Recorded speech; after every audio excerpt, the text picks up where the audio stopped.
Some reflections on my high school reunion.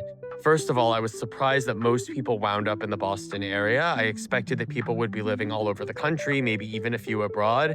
Of those who attended, and it was like 150 at least, almost all live in the Boston area. People thought it was kind of exotic that I'm living in Montreal. The second thing is it really just reminded me that Lexington was not a good environment for people who are different. One person I spoke to said, "Oh, I remember in school when you had a party at your house and you were hiding because someone was looking for you to beat you up." And it just reminded me like I was really victimized as someone who was just different, who had different interests, maybe who behaved a little bit differently. And now I went back to my high school reunion and most people were just living a very cookie cutter life, living in the Boston area, raising kids. Not that there's anything wrong with that, but very predictable.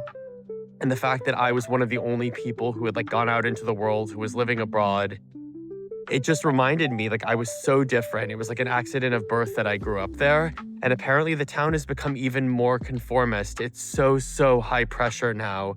It was already very high pressure.